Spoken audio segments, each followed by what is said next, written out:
I applied for art school and I got so lucky. I got in on the waiting list because it was a contest for the exam.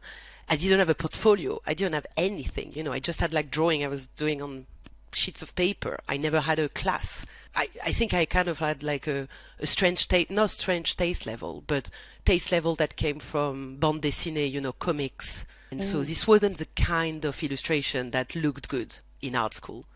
For teachers, they were very snob. It was like, what is that shit?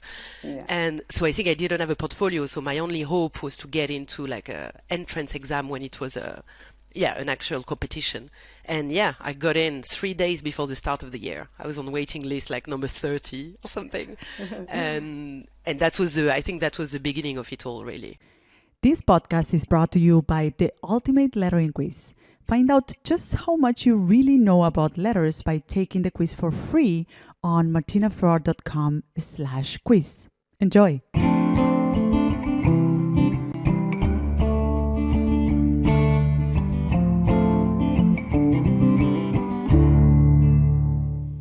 Hello, and welcome to another episode of Open Studio. I'm your host, Martina Flor, and in this show I have honest conversations with artists, designers, and creatives to uncover their paths and discuss the specific tactics they use to overcome challenges and succeed on their own terms. Today, I'll be having a conversation with Malika Favre. Malika is a French illustrator living and working in Barcelona. Her distinct style has made her one of the world's most sought-after commercial illustrators. In addition to her personal creations, running a successful online shop, and publishing her books, she works for clients around the world. Publications such as The New Yorker and Vogue, as well as international brands like Sephora. During this show, we dived into Malika's early steps into illustration and art with her mother, the decisions that changed her life and career path, and her money mindset and how that influenced her ability to make a good living as an illustrator. Malika shared openly experiences, but also her thoughts around social media and going viral, which is something she has experience with. And she shares great insights around how the character of a city can facilitate their accomplishments as an artist, which I think could be helpful for any artist thinking of relocating cities. You can find her on Instagram at Malika Favre, that is MALIKAFAVRE, or online on malikafavre.com. Enjoy this conversation with Malika.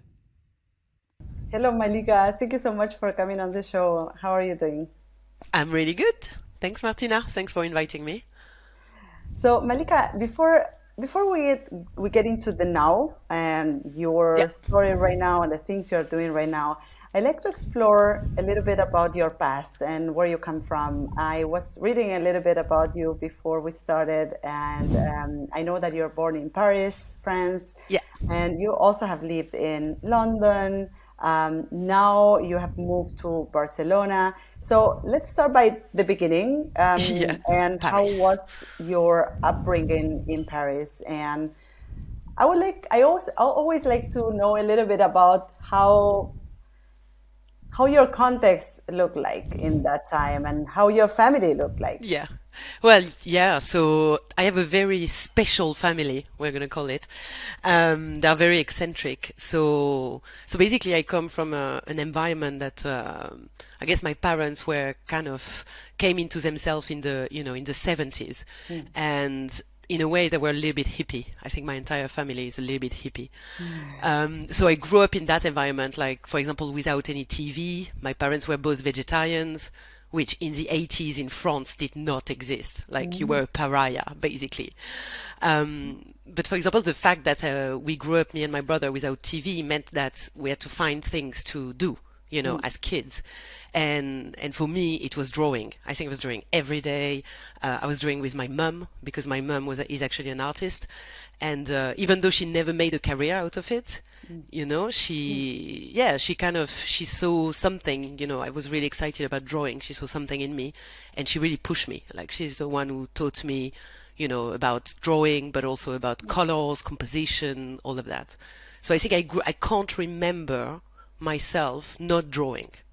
So that was kind of my context growing up. And also, yeah, very, very open family, like very, we could talk about anything, even to a point where, to be honest, we could insult our parents. Nothing would happen to us. But in a way, I think it was very freeing. I had a lot of freedom as a kid, which means I was really naughty, but I think it really helped me become independent, faster than other kids, maybe. Yeah. And you mentioned that you had your mom kind of passing over all of this knowledge about color and composition and stuff. So you feel that this is the moment where you actually started developing Yes. some artistic. Yeah, for sure. I think I Yeah. always had it. I think it was something like, because for example, my brother couldn't draw and he didn't care about drawing and it just wasn't his thing. He was more of a business guy, even as a kid. And I think for me, like I always loved it. I had this like intense focus. I think that was the most kind of the weirdest thing for me as a kid. Apparently, I could draw for like 6 hours straight without moving. And it was quite strange for a kid to do that. It's even some of my I remember a friend of my mum thought it was really worrying and that she should take me to a shrink because it wasn't normal.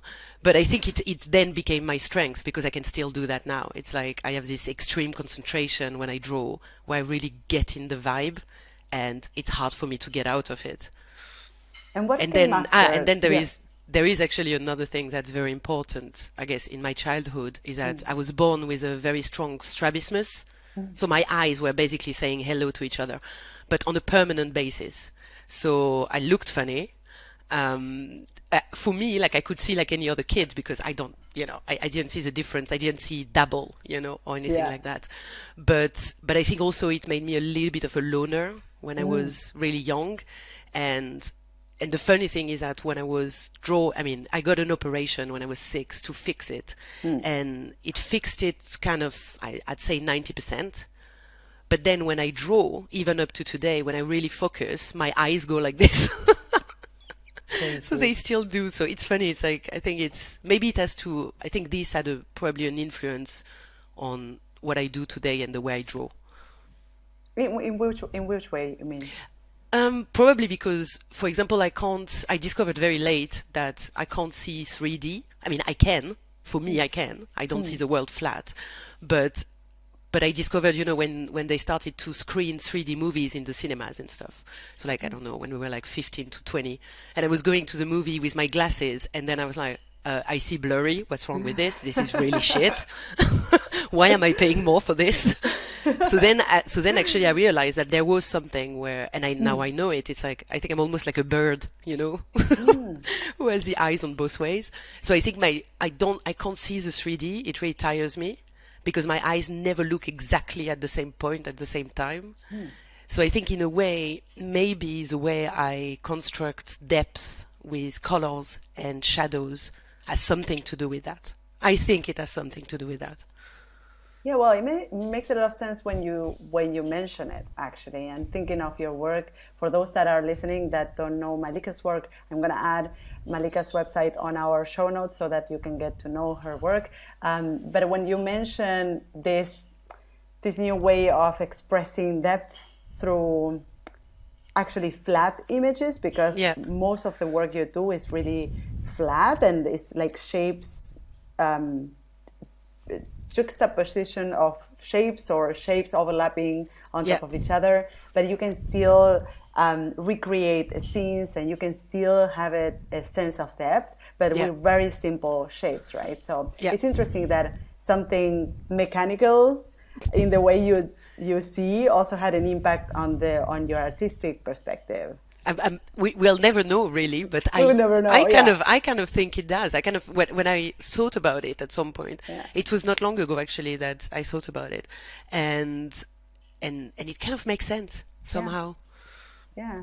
So you had this upbringing with a very special family, as you mentioned. You had your mom kind of nurturing your talent from very early on. What came after that? What were the steps that came after, growing up, going to the kindergarten and then going to school and then afterwards deciding a career path? Yeah, so that was actually a long road for me. But I think also it has to do with the context in which I was raised and the context of society in the 80s. Like, employment was really bad, in Europe in general and in France. And there was this kind of, I think we grew up, my generation, kind of being told that no matter, even if we study, like we have really long studies and we have, masters and PhDs, it's going to be really hard to find a job. So I think there was this kind of fear that in a way, and also I grew up in a family who didn't have a lot of money. So my mom was not working and my dad was actually working, but quit his job and went back to studying when I was 10. So I had a student parent and another one who wasn't working. And so, we were living of benefits and the help of my grandfather. So I think as a teenager, I really, I was obsessed with making money, with the idea of having a viable job later on. And I didn't want to be like my parents. I didn't want to struggle. I didn't want to, I saw all the arguments and the tension, and I think I kind of felt that money was freedom in a way. So for that reason, I didn't even consider art as an option. Like for me, that was my hobby, but no way it was a job. That's not a job. Yeah. So I actually, in my teenage years, I realized I was also quite good at science. Mathematics, physics, I loved it. I think I had the brain for it, very logical, and so I went into that because that was kind of the golden path at school, and so I kind of started thinking okay, I'm going to become an engineer, so I went to prep school in physics and mathematics, and I hated it. So I think the first kind of turning point happened when I was 19, when I left. That's the first time I failed anything, where I just left, in the middle of the year, and then I realized, shit, what else am I good at? Because that was my thing, that was my escape. If I don't want to do science, what am I going to do? And I was like, okay, I can draw, because I never stopped. I was always drawing in class. I never stopped one day in my life. So I was like, okay, so I'm going to go, but I'm going to study advertising. I'm going to become a top art director. And, they make a lot of money as well. So this is when I applied for art school, and I got so lucky. I got in on the waiting list, because it was a contest for the exam. I didn't have a portfolio. I didn't have anything. I just had drawing I was doing on sheets of paper. I never had a class. I never had a, I think I kind of had a strange taste, not strange taste level, but taste level that came from bande dessinée, comics, which are really big in France, and manga. And so this wasn't the kind of illustration that looked good in art school. For teachers, they were very snob. It was what is that shit? Yeah. And so I think I didn't have a portfolio. So my only hope was to get into a entrance exam when it was an actual competition. And I got in 3 days before the start of the year. I was on the waiting list number 30 or something. and that was I think that was the beginning of it all, really. When I changed path, went to art school and studied advertising. I studied graphic design and advertising. And that took me to when I was 21 and when I left for London, basically. So you finished school and you finished art school, you graduated, and later on you decided to go to London, right? Yeah, so because I was 21. I don't know why. I didn't feel like I could work. I didn't feel ready. I think I only got to appreciate what I learned in art school in Paris years later. Because my feeling at the time was oh my God, they haven't taught me anything, practical. I barely knew how to use the softwares. I had never worked on a client brief. It was all very arty in a way, very abstract. And I felt I can't work. And I don't know. And we got this opportunity, me and my best friend, to go to a school in England. So the idea was just, we're just going to do 1 year abroad, have fun. Maybe graduate with the hats and uniforms, which I thought was really cool. And then I'll come back to Paris and I'll work, basically. And I never came back. I stayed 16 years. Yeah. So after that, I got really lucky. Yeah, I want to ask you then later about, I'm always fascinated by, perhaps because I moved cities myself and that had a big impact on my career and my life. But I'm always kind of curious to know why you move cities, and or the artists and guests that are in the podcast, why they move cities and how that impacted their career paths. But before we get into that, I want to know, so you moved to London and you found, because I know that you first worked as a graphic designer before becoming a freelance illustrator. So I want to finish the story of how that started with your mom nurturing you, like moving later on onto studying something totally different that was, you decided to then later join art school. You graduated from art school, you moved to London, and now you found a job somewhere. Yeah. So I went. So actually, when I moved to London with my best friend, we moved outside London. So we moved to Farnham. It was a small village because we got both accepted into a bachelor in a school there, which was, I can't even remember what I was studying, to be honest. I think something like digital media, but it was an excuse. That's the reality. As soon as I got into school, I started looking for an internship, and I got an internship at Airside, which I ended up working at for 6 years. So I think at that point, my portfolio, so I studied as a graphic designer, and advertising as well. But I was still drawing. Any opportunity I got, I was still drawing. So I had a lot of illustration in my portfolio, in a way, even though it was applied to identity projects and stuff like that. And I think, in a way, my profile, because I didn't know anybody, I didn't have any connection. I think I can't even remember how I knew of Airside, but it was a small design studio. There were like maybe 12 people, and basically they had this. It was the only studio I knew that was doing illustration in-house, and quite a lot of it. So they didn't hire outsider, illustrators. All their designers could draw. It was a very kawaii, kind of Japanese, minimal aesthetic, very colorful, very pop. And so when I applied for the internship, actually that's a funny story, this internship, because I remember I sent an email to apply for the internship and I never got an answer, like nothing. And then 3 months later, I still hadn't found my internship. I got an email from one of the founders, Nat, saying, "Did anybody reply to you?" Oh, no, sorry. I got a reply saying, "No, thank you." Like a generic, "No, thank you, we're not interested." Yeah. And 3 months later, I got an email from Nat saying, "Oh, did anyone reply to you?" And I said, "No." So I lied.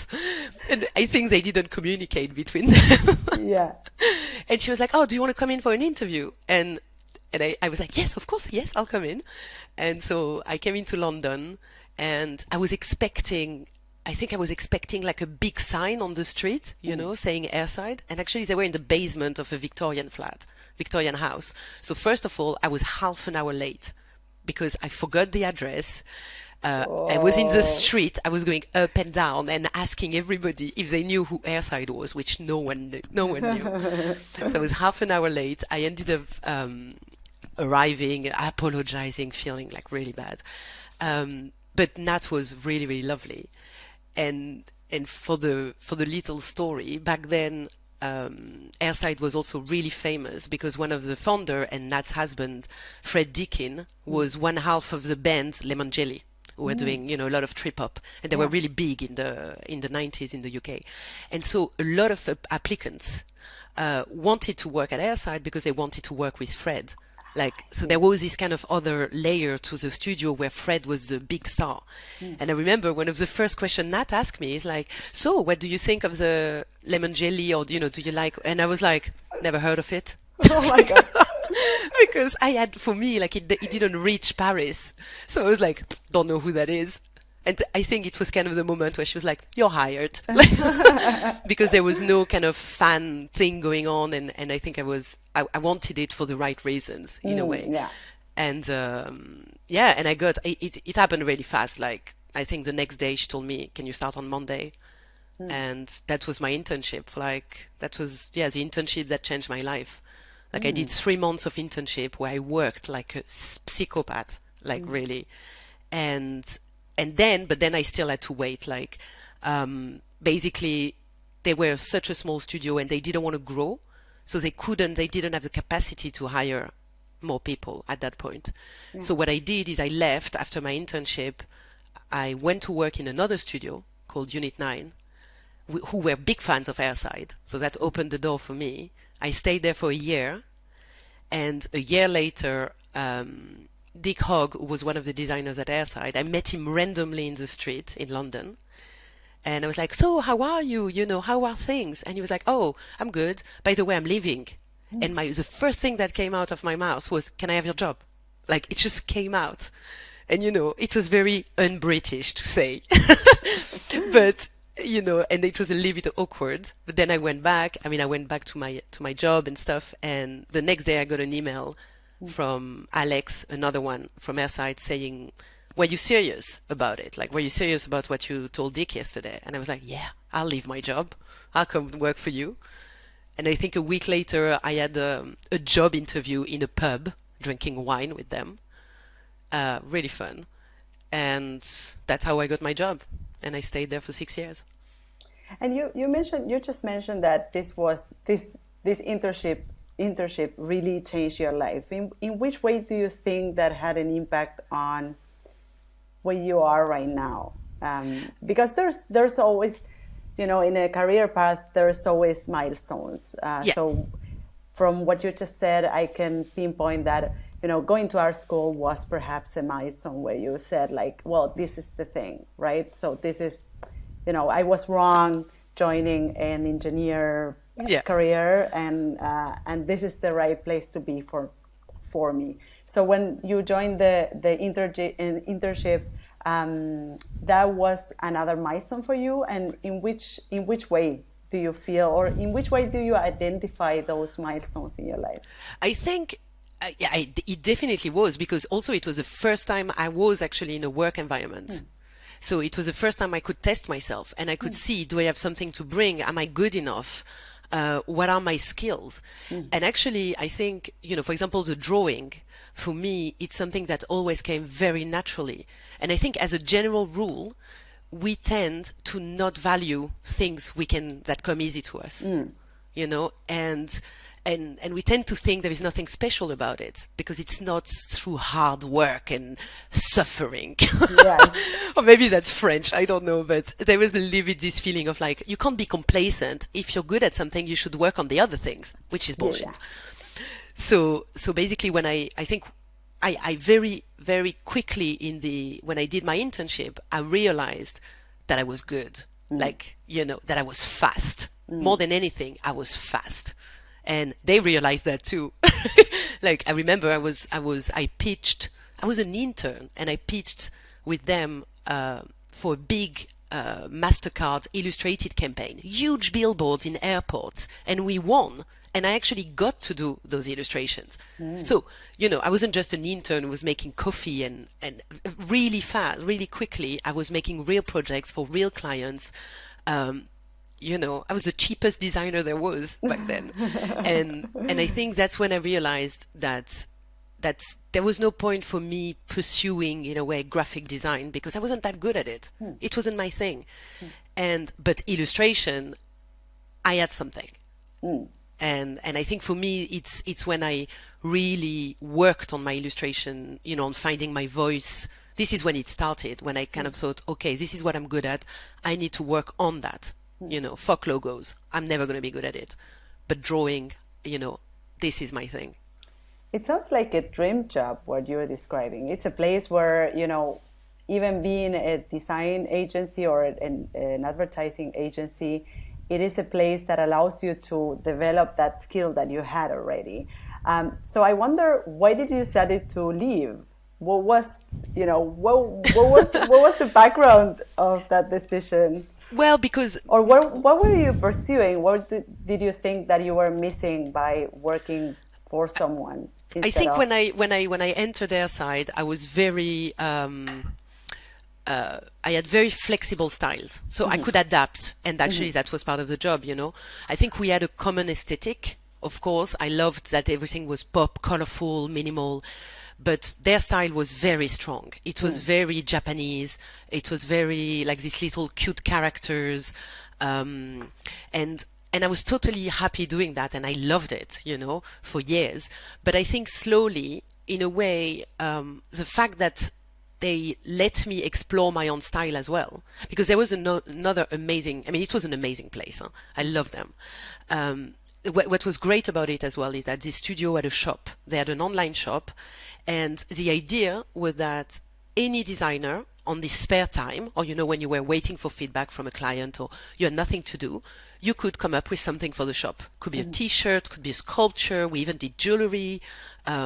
So that was the moment where you could kind of do what you felt like doing. Of course, it had to fit within the aesthetic or within the image that Airside had, but it was a place where you could develop more your own voice.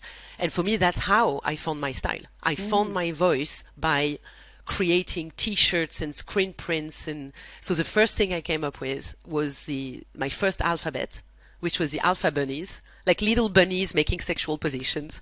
And I think this is the first time I was like, ooh, this is different. Like, this is me. And every time you produce something, you had to submit it to the team on Monday morning and say, look, I came up with this. And then there was a vote, or, they were saying like yes or no. And then they were putting it into production. And so basically that's how it started. So after that, I always had the client work and the Airside work. And then on the side, I had my personal work, which was also being released through Airside. And I think after 6 years, simply, I wanted to do my own thing. I didn't want to do someone else's style. I felt I could go further. And also I wanted to be paid more. That was also the thing. Yeah. So fast forward, I don't know how many years, but a decade at least. You're now an established illustrator. You have worked for big brands, big clients. It's been 12 years. Yeah. Yeah. You have, you exhibit often, and your work shows up on the New Yorker cover often as well, which is a little bit of a stage for great talent.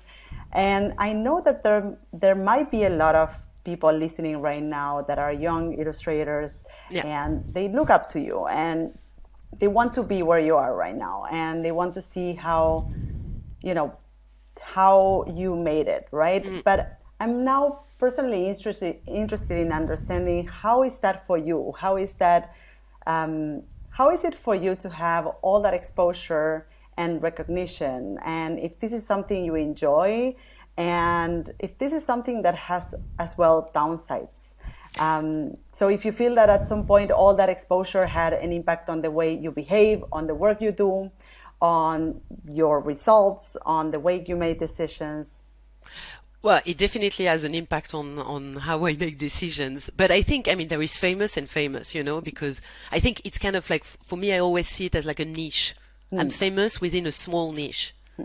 But really, the guy next door doesn't know who I am, and I got recognized on the street maybe 5 times in my entire life, which is already good. A lot. But 5 times, it's not, So I think in a way, I really enjoy the notoriety because it gives me access to amazing clients and amazing projects, and it gave me freedom to say no, freedom to choose my project, freedom to be a little bit of a diva if I want to, and so I think for me, it's only been positive. Like, I don't regret any of it.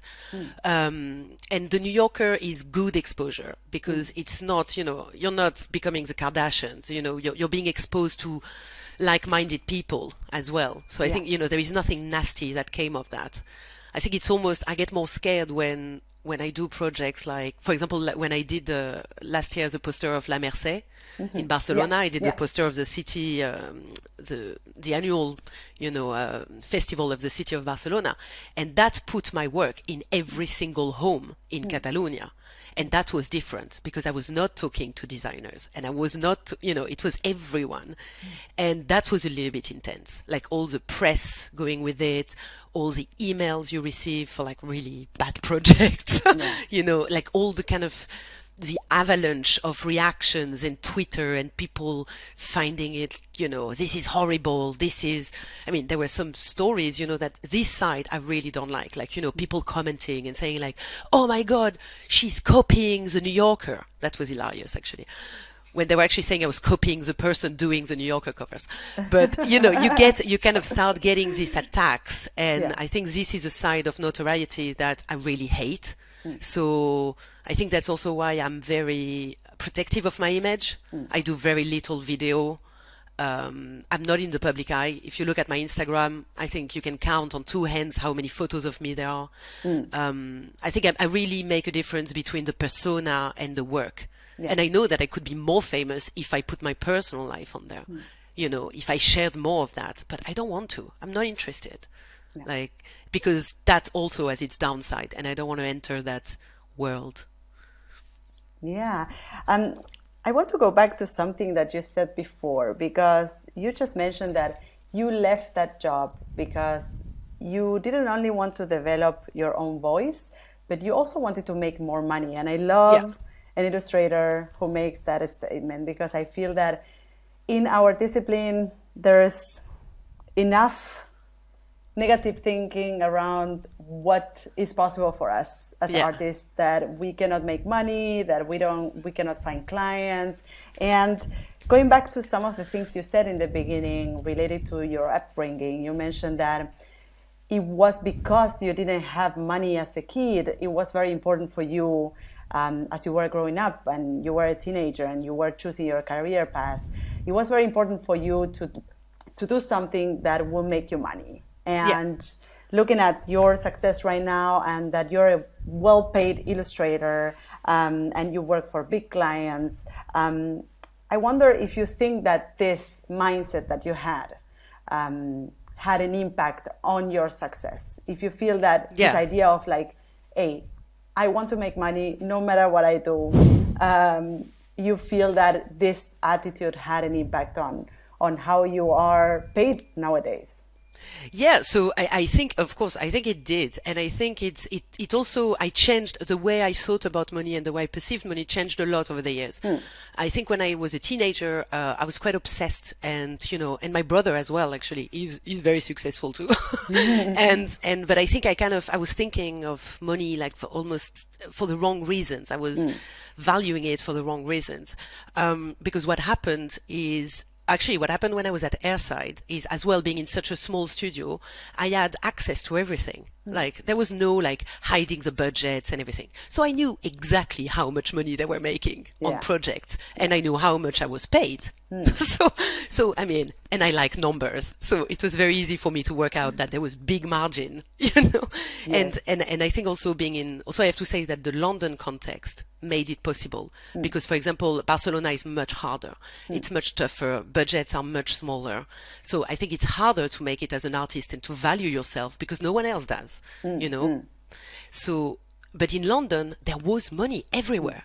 Like, I could see the projects we were working on and how much money there was. And I was like, if I'm doing this entire project almost on my own within this studio, this money exists.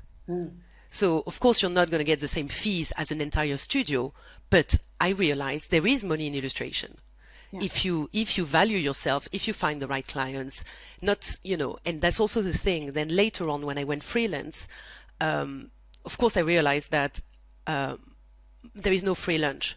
A lot of money often means very little freedom. It's not paradise out there. The best projects, it's not that they are badly paid, but like for me, I love editorial, I love magazine covers.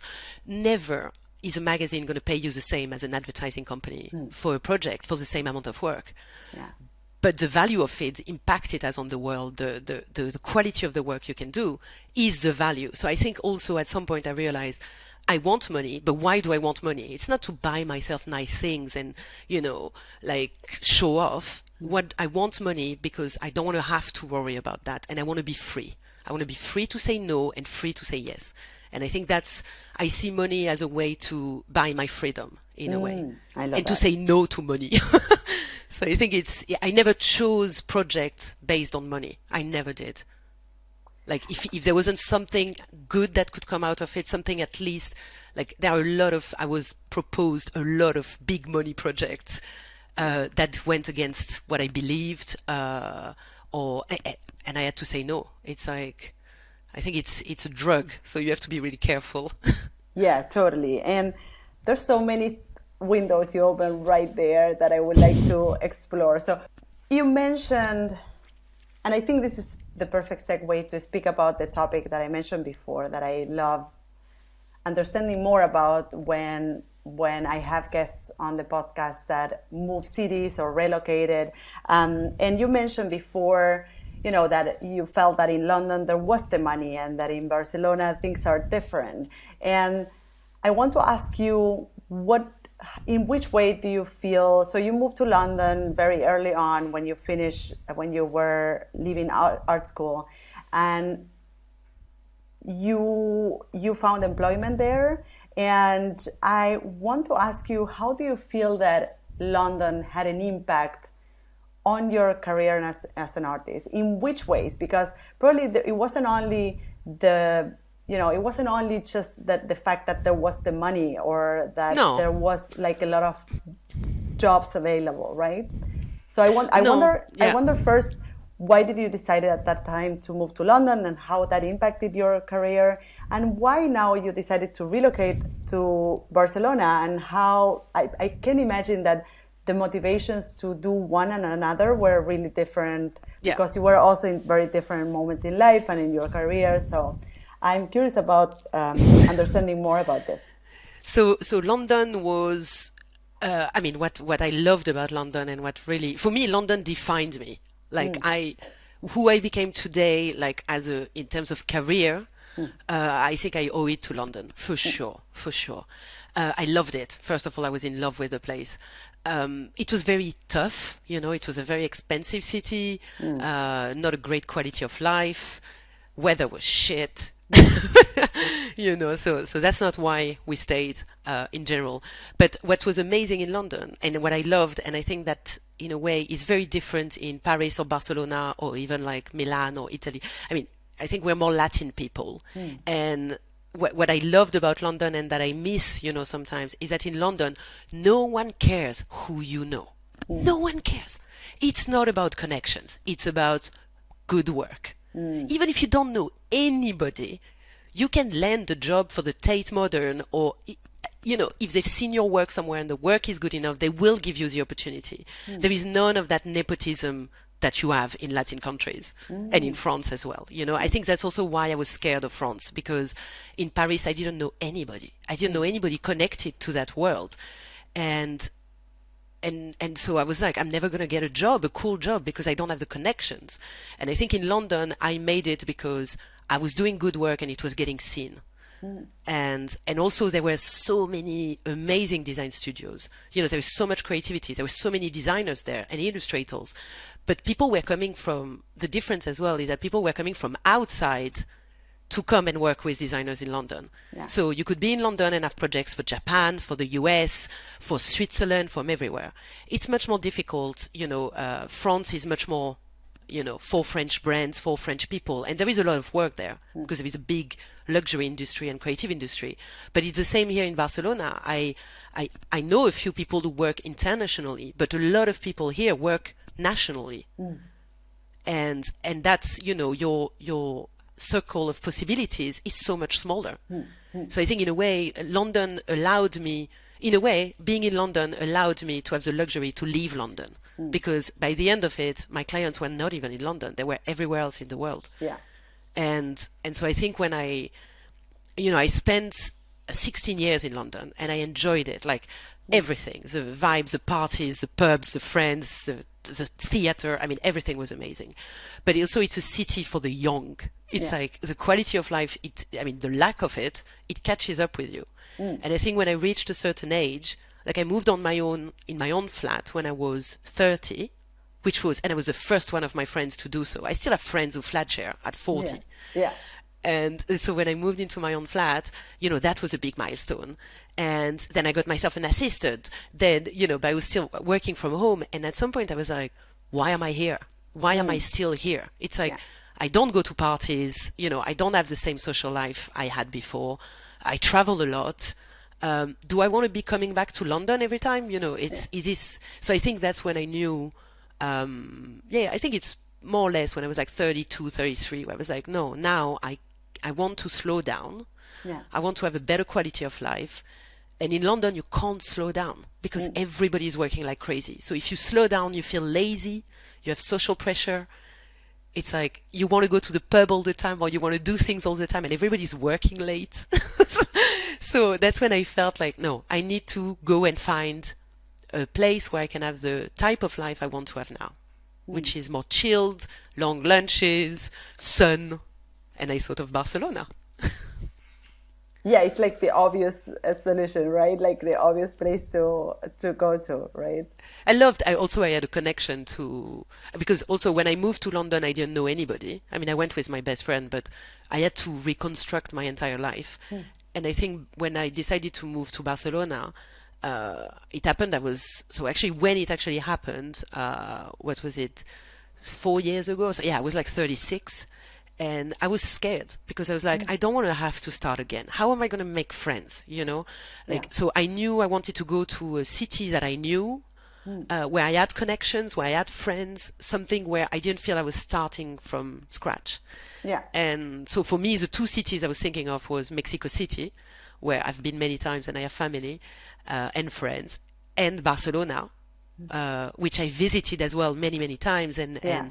And I knew a lot of designers from Barcelona that I met, like when I met you, at conferences. So I kind of had connections. I knew they would welcome me. I knew the city would welcome me. And so I decided for Barcelona. I love that. I never thought about this. I'm personally also like at this stage of life, I'm looking for different things from a city that I was looking for when I was in my 30s or 20s, right? So, yeah. And I think now I'm much more open to the idea of relocating cities, and I think this concept of like going to a place where you don't have to start over and you don't have to go through all of this struggle of like getting to know people and making friends and having some ground already. That's a great position to be when you move to a new city, right? Yeah, I think it's a great starting point. It's almost totally. like, actually, I still like made a lot of friends, in the past 3 years. Yes. I still made, we have new friends now. I met my partner here. It's a different life to the life I had when I arrived. But I think it's almost like having that safety net, not feeling completely alone. Yeah. And honestly, also, I think I would have freaked out if I had been alone, because understanding and getting used to Spanish bureaucracy, I can and imagine. the way things are, because it's a complete departure from London in many, many ways. So it's scary. So thank God I had friends. Thank God, I had my assistant here. Thank God, I needed people to help me. Otherwise, I would have been on the Eurostar back to London in no time, I think. Yeah. So it really helps. But it's true that I still find the creative industry is very different here. And in a way, I feel a little bit bad because I'm not actively looking, to work for clients here. Because this is not why I came. Do you know what I mean? It's kind of, I didn't come to work for clients here. Exactly. Yeah. I came for something else. This is not what you want from the city. Exactly. This is not what I was looking for. And no regret, I still love London, but I think I left at the right time. It's like a relationship, if you leave too late, no. Totally. I want to take a left turn before we call it a day in our show. And I want to talk a little bit about social media, because you mentioned before that you don't like exposure so much. You like to protect your personal life. Yeah. But at the same time, you have a big following on social media. And I wonder really like how do you feel that social media helped you? If you feel that it helped your career as an artist, and if you think that nowadays it's for you an important part of your work, or is something that developed on its own and you didn't do anything about it and it just happened? But I want to know a little bit about your relationship with social media. Well, it definitely, I spent a lot of time doing it. A lot of time doing Instagram. The rest I've given up on. I realize I can only focus on one network, one social network at a time. I can't do everything. Otherwise, I would never have time to draw. Yeah. No, the way it happens, well, yes, I do have a big following, but the work has a big following. So for me, this is a different thing. Yeah. I see it, I approached it when it started as a newsletter. I hated writing newsletters. I found it boring. And I thought, okay, no, now that, Instagram is a newsletter, this is a way to update people. And I've always enjoyed, actually, I do it myself. I really enjoy doing it, but I've never had like a big strategy. I don't like post at certain times because it's better. I don't care. I post when I want to post. Sometimes I post 3 times, and then sometimes I don't post for 3 days, and that's life. But it gets to you, though. I have to say, it's very addictive. I probably do too much of it, and I can see how it can be really dangerous. I think I took a stance in, for me, because I consider it like a newsletter, for example, I don't feel like I have to interact with people that much. For me, I don't have time to interact, and I made peace with that. Like, I don't feel guilty about it, and I think people understand it. I'm like, I'm showing you, what I've been up to, but I'm not going to answer every single comment, on it, because, again, I don't have time. And for me to produce this work, I need time. Yeah. But then where it really helps, I don't know if it helped so much in terms of getting projects. Or getting the right type of projects, because if a client comes to me not because he's interested in the work but because he's interested in the following, then we have a problem. Like, I've never, for example, it's something I absolutely refuse, like I remove it from any contract, like to contractually post something. No. My Instagram is my baby, no one touches it. If the work we do together is good, I'll post it for free. Yeah. It's Christmas. Yeah. And if it's not, I won't talk about it. Yeah. But it's kind of like, for me, it's not something I monetize, and it's not something I will ever monetize. But where it really helped me, I think, is for the online shop. Yeah. I think it really broadened, my exposure to, and it really helped develop my online shop, which for me started, I always had one, and I think I kind of wanted to reproduce what Airside had, this space to do personal projects and to be free and not lose that thing. So that's why I always had limited edition, and because it pushed me to do exhibitions, to do personal work. Yeah. And then I always saw it as like a little side project outlet, not the one that was, again, going to be commercially that viable. Yeah. And actually it became its own thing. Yeah. Like, it became its own business, and I think thanks to Instagram it really grew, because of course, because the more followers you have, the more your work gets shared, the more people see the work in other people's home. I mean, definitely I've seen, there is a proportional increment of people buying stuff, every time I get a big exposure, like a cover for the New Yorker, or every time I put something on Instagram that goes viral. Amazing. But I never create work for that. Like, Yeah. the purpose is never, get more followers, and no. It just happened. But it's amazing because the kind of this audience you have expanded throughout the years is now the one that allows you to also expand your shop, and with that your personal work. So it's a great relationship in a way, and that's, I guess, why you keep on feeding the beast. The beast, because it actually brings you something back, right? Which is like the possibility for you to develop new work and to feed your shop, and of course make a living from it, right? No, of course, and also for me at least, also what it allowed is to hijack the way things are. For example, to self-publish a book. Yeah. I love totally. the books, like I co-publish them with my publisher. We're on equal grounds. Yeah. It's not the relationship that you have usually, where you don't have the distribution, you don't have the clients. So basically you only get like 10% royalties for something. No, I can decide things on my own terms. And I almost see things more like as a collaboration.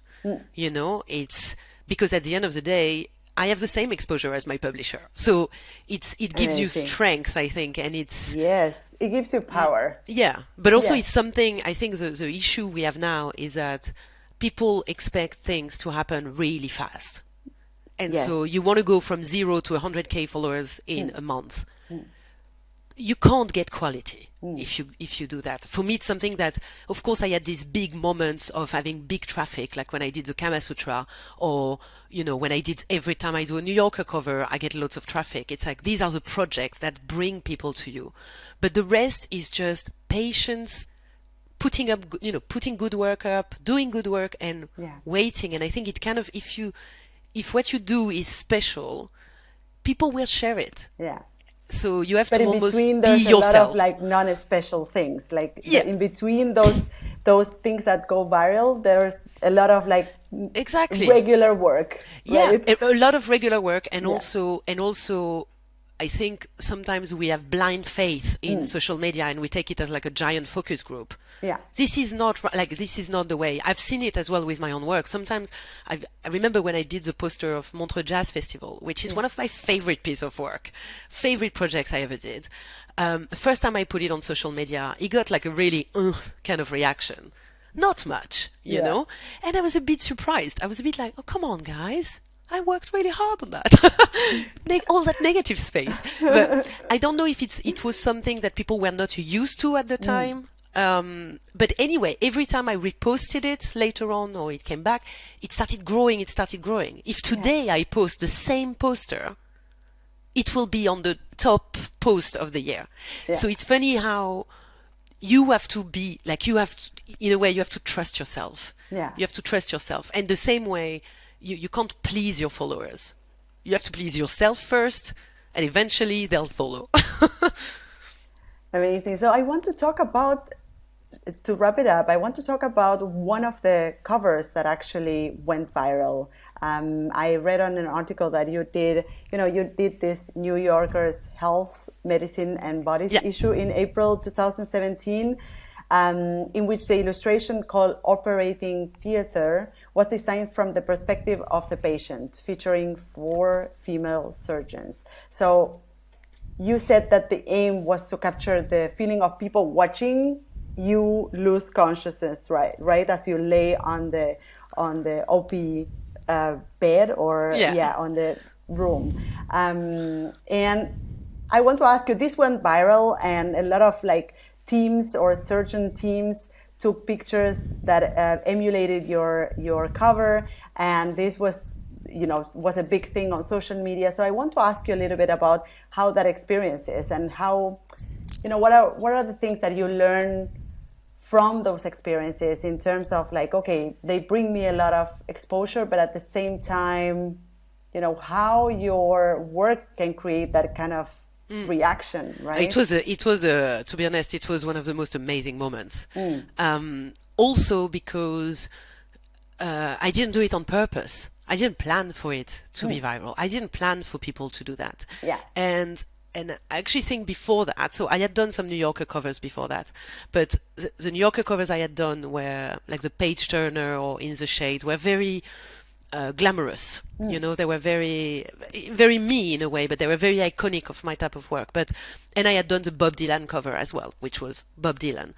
But this was the first time where I remember, because Françoise Mouly, the art director, sent me an email saying, we're doing a new issue. So it had never been, it wasn't a theme that existed before, which is, the body, science, the body and medicine or something. Can you send us some ideas? So which happened.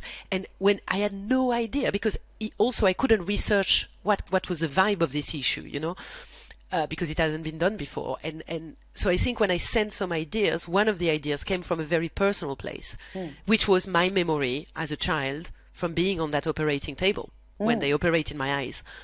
And that fear, I mean, it's the first time I went into full anesthesia, and I still remember that moment. And I don't know, it came to me as like, this is how I felt, so I'm going to show it from my point of view. And I was actually operated on by a woman. So in a way, that cover was an homage, to that woman and to that moment. Yeah. But what happened after that, when it went live, is it took a life of its own, really. Oh because God. a surgeon saw it. Goosebumps. No, but it was amazing. Like a surgeon saw it, and I didn't do it consciously, but it's true that women surgeons are never represented. It was the first time. So So it was and on the cover of the New Yorker. So for women surgeons out there, it was a big thing. But then also the angle I used was such an easy angle to reproduce because every operating table had that light. So it was you needed nothing, you know, you needed a phone and women surgeons.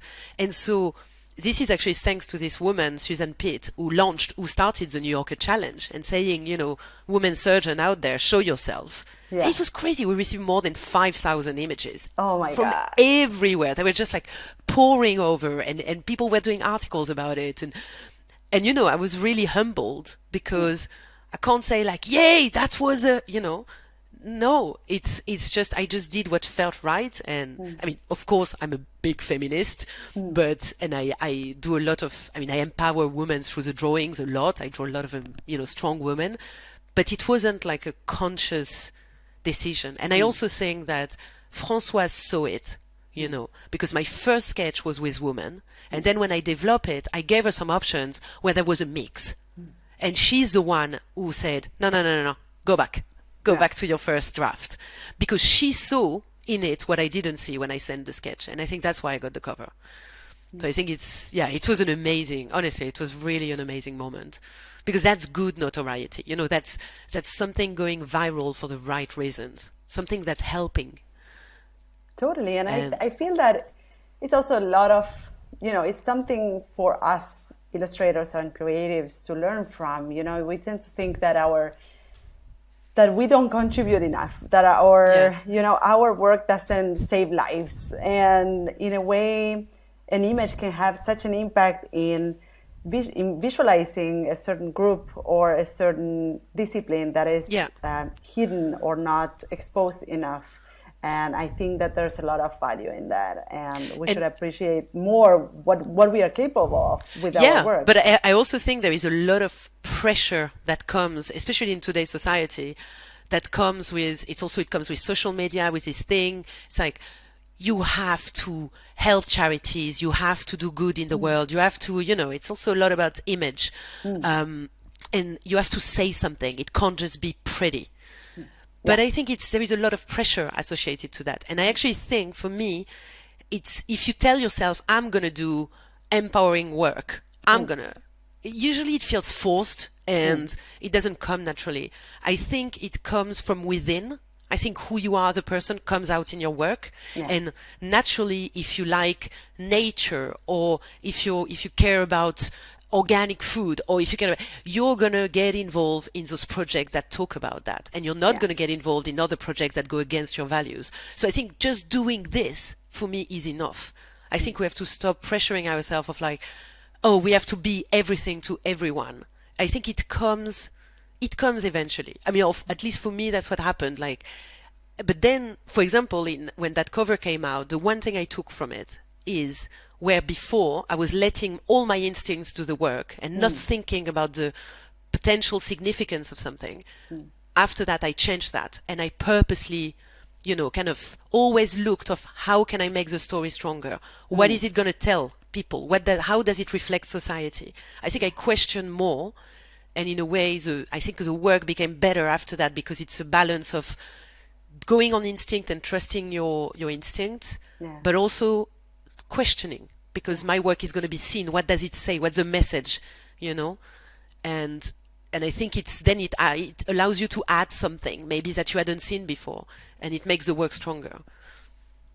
I love that, Malika. We have touched on so many different things, and so many different parts of your creative path, and also your approach as an artist. And I bet that those listening got a lot of insights into your life, but also how it is to, you know, grow up and kind of not knowing what to do with your life and turning into an illustrator that can live from that and makes a great living out of it. So I want to ask you, to wrap it up, what would you say to someone that is starting? I would say trust your instinct. Get feedback. This is the most important thing. Get feedback from people you trust, and take that feedback in, because that really helps. And work hard. I mean, work hard, because there's nothing comes easy if you're lazy. And be patient. It's kind of be patient. I think you're the first one. You have to value yourself first before other people can value you.